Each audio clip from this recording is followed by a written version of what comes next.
Olá pessoal, eu sou Eli Filho e esse é o canal Rock Convertido, um lugar onde falamos sobre música cristã e sociedade.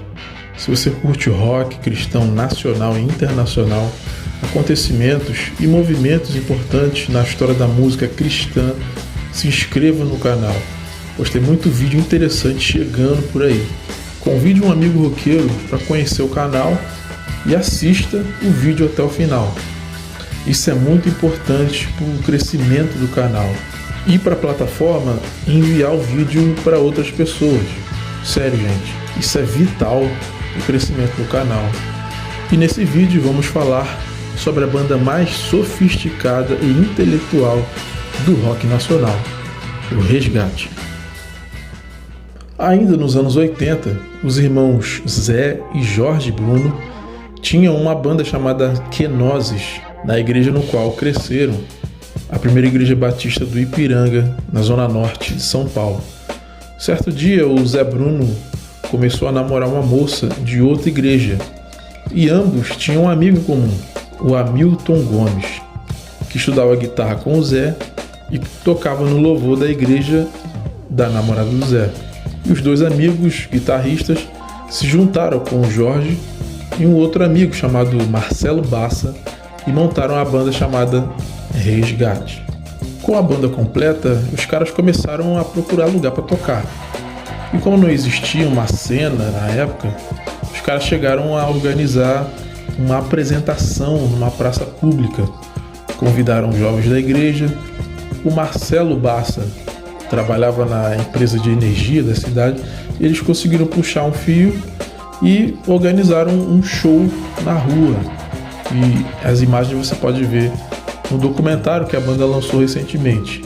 Tempos depois, em 91, eles decidiram gravar o primeiro álbum de forma independente, o disco Vida, Jesus e Rock and Roll.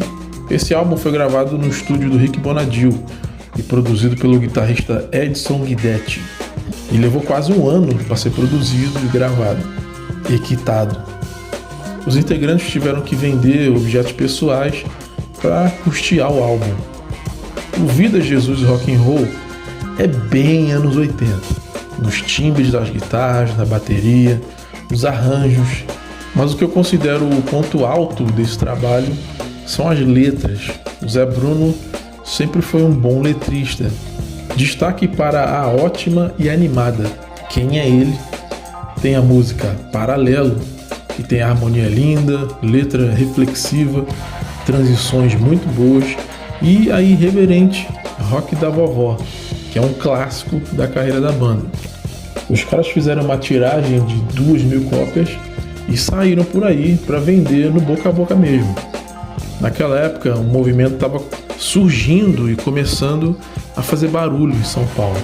O movimento gospel, como era chamado, era um movimento evangelístico onde várias bandas, tais como Cats Barneia, Oficina G3 e outras bandas, estavam envolvidas, e esse movimento era encabeçado pelos pastores Sônia e Estevão Hernandes. Ambos eram líderes da igreja Renascer e o pastor Estevão era dono da gravadora Gospel Records.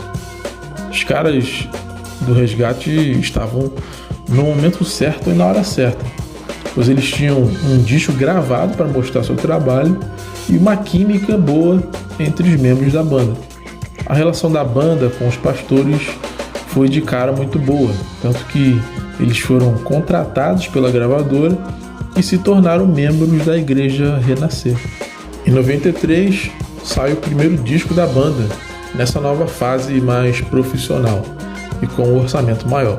O disco chama-se Novos Rumos. O disco abre com a maravilhosa Daniel. A introdução dessa música já deixa evidente um salto gigantesco na produção, na mixagem, masterização.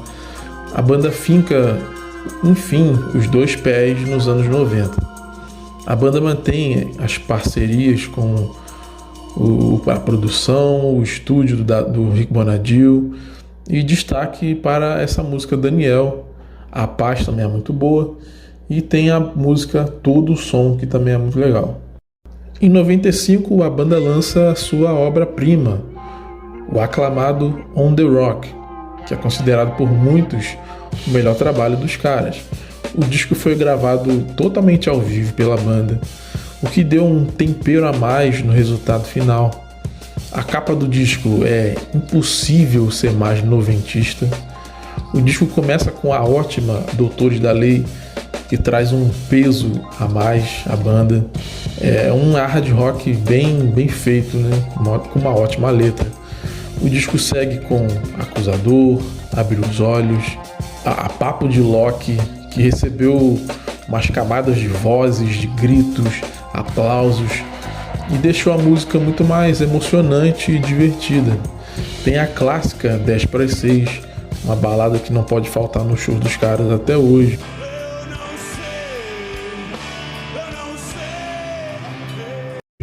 Dentre outras ótimas faixas. O álbum foi produzido pelo produtor Paulo Anhaia, famoso produtor das bandas de rock do Brasil. Em 97 a banda lança o homônimo Resgate.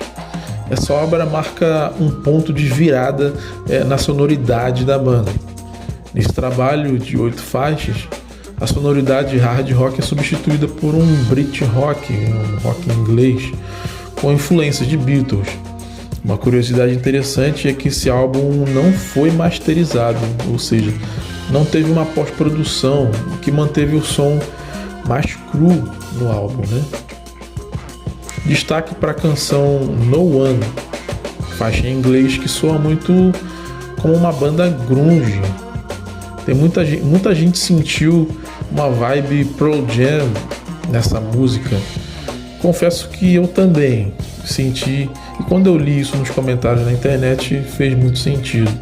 Em 2000, a banda lança o disco Praise, em mais uma parceria com o produtor Paulo Anhaia, no estúdio Midas, do Rick Bonadil. Esse disco mantém a sonoridade do álbum anterior, mas com letras mais próximas ao congregacional, e é o trabalho preferido da banda. Os destaques ficam para Infinitamente Mais, tem a faixa Restauração, que tem uma introdução que me lembrou muito U2, e também a faixa Sol do Meio-Dia, que é muito boa. 2001 chegou e naquela altura todos os grandes medalhões do rock gospel já tinham gravado um álbum acústico. No meio secular também, as principais bandas de rock também estavam gravando álbuns acústicos.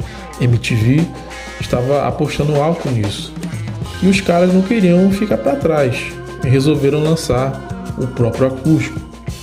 O trabalho deu tão certo que os caras venderam mais de 100 mil cópias desse CD/DVD.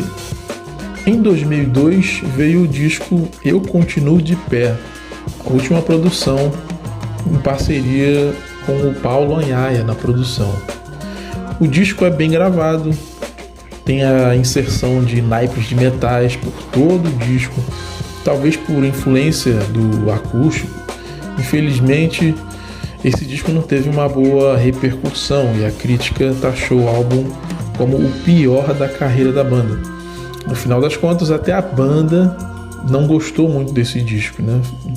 Não estavam muito inspirados, faltava alguma coisa.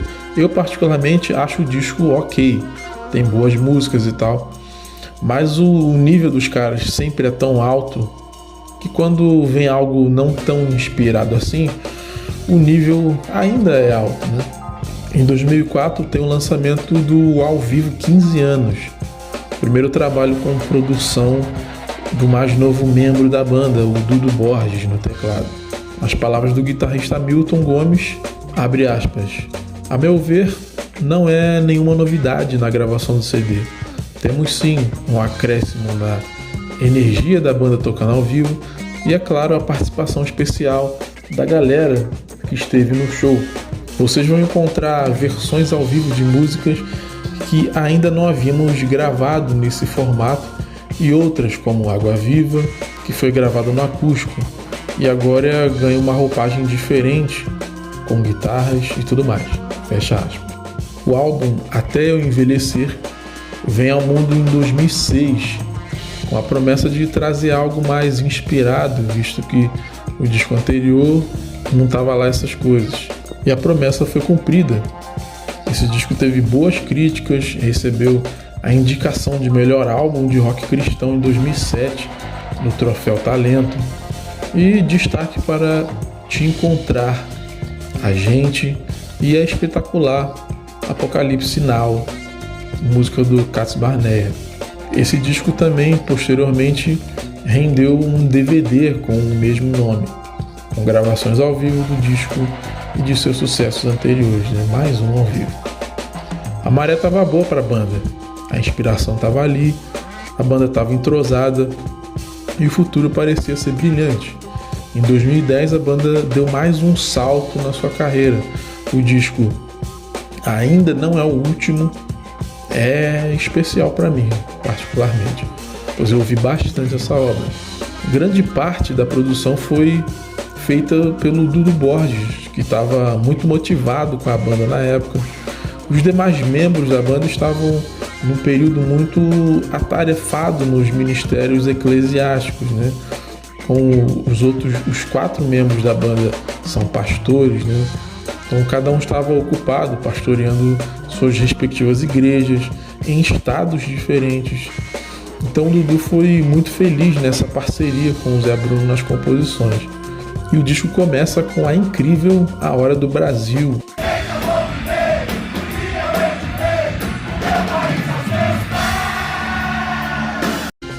Música politizada, profética, que faz muito sentido nos dias de hoje, com direito a cor infantil, e é uma música muito divertida, magnética.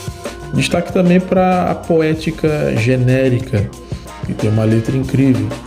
Tem também a música Jack, Joe e Nancy in the Mall, que tem uma letra muito criativa, uma das mais criativas que eu já vi. Acho que essa música é a prova cabal do grande letrista que o Zé Bruno é. Esse disco obteve a aclamação do público e crítica e rendeu uma turnê extensa para a banda. Esse período também marcou a transição da banda da gravadora Gospel Records para a Sony Music Brasil. Detalhe que o Resgate foi a primeira banda cristã a ser contratada pela Sony Music Brasil, que na época começaria a investir no segmento gospel. E nesse tempo também ocorreu o desligamento da banda do corpo de membros da Igreja Renascer. Depois de diversas polêmicas e situações, a banda decidiu deixar a igreja e montar o próprio ministério, chamado Casa da Rocha. Em 2011, a banda lançou a coletânea dos seus maiores êxitos, chamada Pretérito Imperfeito Mais Que Perfeito. Em 2012, a banda lançou o disco Estilado Pra Cima.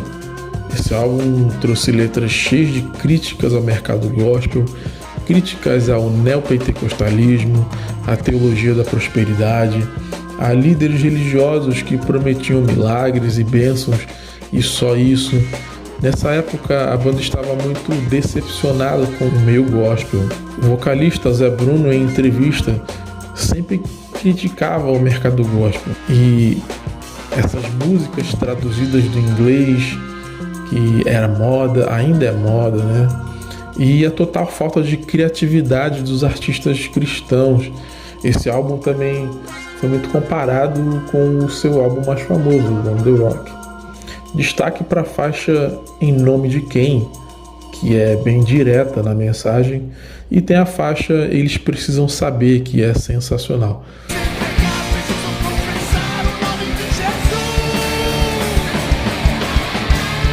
Nesse período, o tecladista Dudu Borges decidiu deixar a banda para se dedicar à carreira de produtor. Em 2013, a banda lança mais um ao vivo, ou melhor, Aos Vivos.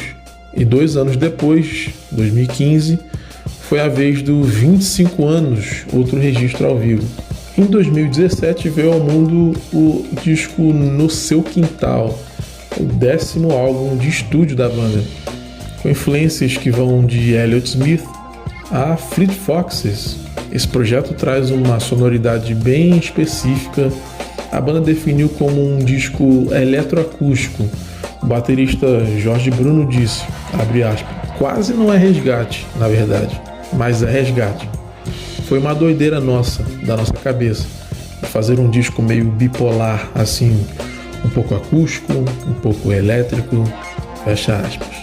E mais uma vez o Zé Bruno trouxe canções com letras incríveis que não soam repetitivas. Na canção título, No Seu Quintal, tem 2 referências aos Beatles, grande influência da banda. Se você reparou nas referências, diz aí nos comentários. Em 2020, a banda comemorou seus 30 anos com o lançamento super especial, um álbum triplo chamado É Só Isso Aqui. E eles lançaram também um documentário com participação especial do Dudu Borges e de seus parceiros de produção, Paulo Anhaia e o Rick Bonadil. Entre as participações do álbum está a faixa que abre o trabalho Lenha Pra Queimar, que teve participação do Luciano Manga e do Marcão do Fruto Sagrado e do Matheus Assato fazendo um solo. Teve ainda o Juninho Afran com participação na música Para Onde Iremos Nós e o PG na faixa Sem Dó, que teve uma referência ao Eric Clapton. Se você pegou essa referência, me diz aí nos comentários.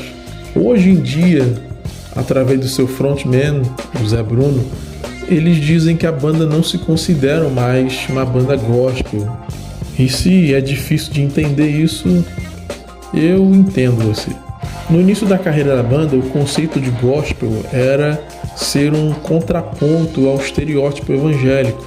Naquela época, o evangélico era visto como uma pessoa careta, quadrada, avessa à modernidade, avessa à moda e nem um pouco atrativa à juventude. O movimento gospel, que era composto principalmente por bandas de rock, conseguiram furar essa bolha cultural e ter um diálogo com a juventude não cristã. Esse período ficou marcado por muitas conversões entre os jovens, casa de shows criando programações específicas para atender esse número crescente de adeptos, de novos convertidos e simpatizantes do evangelho. Enfim, foi um período muito importante para o crescimento do evangelho no país. Hoje, a banda acredita que esse caminho foi fechado, pois os evangélicos não são mais aquele povo de mente fechada, que era avesso à cultura, e o movimento evangelístico se tornou uma indústria gigante que não conversa mais com os não crentes. A música gospel voltou-se para dentro da igreja e se comunica com os convertidos apenas. Esse movimento não sabe mais se comunicar com os de fora. Por esse motivo, os caras não querem mais ser vinculados a esse meio. Mas e você? O que você acha da visão dos caras? A popularização da música evangélica e o movimento gospel poderiam seguir caminhos diferentes com uma clara definição do que é o que? Ou essa fusão era inevitável? Os caminhos iriam se cruzar mais cedo ou mais tarde? Deixe nos comentários abaixo a sua opinião, que eu quero muito saber. Por esse vídeo é isso, pessoal. Muito obrigado por ter assistido o vídeo até aqui. Muito obrigado a você que se inscreveu no canal. Que Deus abençoe sua vida poderosamente. Dá uma curtida no vídeo se você curtiu. Compartilhe com seus amigos que curtem a banda e aqueles que não conhecem a discografia, a história da banda. Mande para essas pessoas. É isso aí. Muito obrigado, pessoal, por tudo. Um abraço e até o próximo vídeo. Fique ligado que em breve vai ter outros vídeos de outras bandas, tanto nacionais como internacionais também. Estamos preparando coisas muito legais aí, então fiquem ligados. Até a próxima.